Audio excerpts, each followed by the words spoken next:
सूते घड़ी उठे से पहले करो हानि फोनावा केकरा गुड नाइट गुड मॉर्निंग कहबै सोनावा।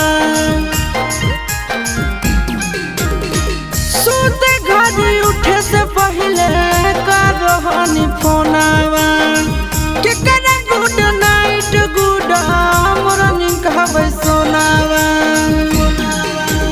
राही राही मारो है करे जवाहिलो राही राही मारो है करे जवाहिलो। आगे जानू से नुरा मांग के तोरे जनवा मांग होगे मोर। आगे जानू से नुरा मांग के तोरे जनवा मांग होगे